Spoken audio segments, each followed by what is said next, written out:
बोला बोला बाबा भूतनाथ के।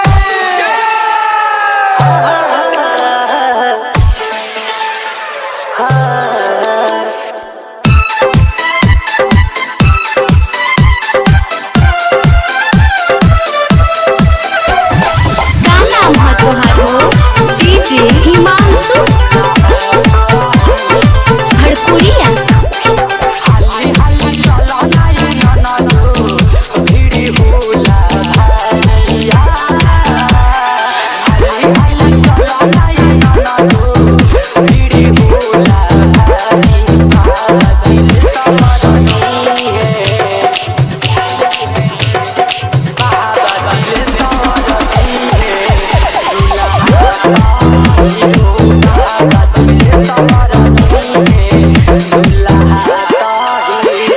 DJ Himanshu Kushwaha, DJ Himanshu Kushwaha.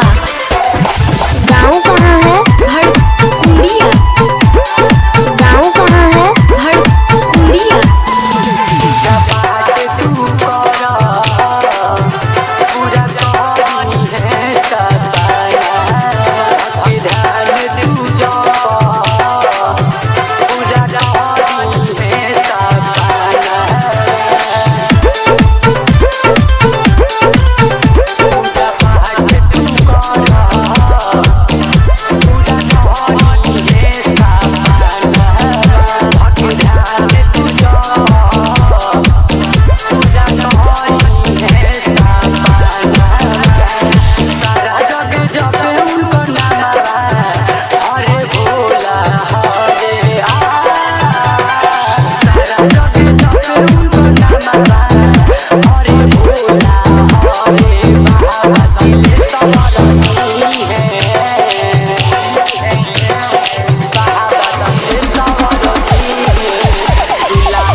DJ Himanshu Kushwaha.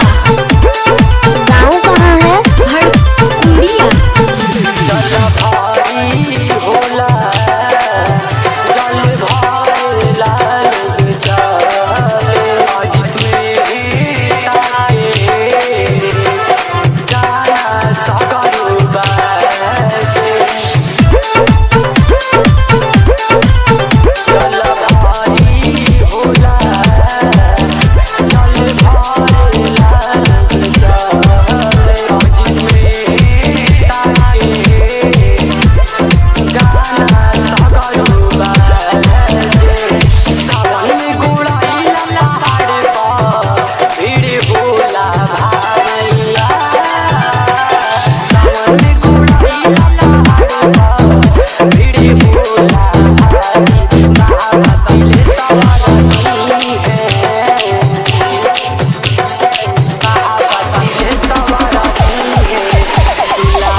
Mix by DJ Himanshu Kushwaha भड़कुड़िया।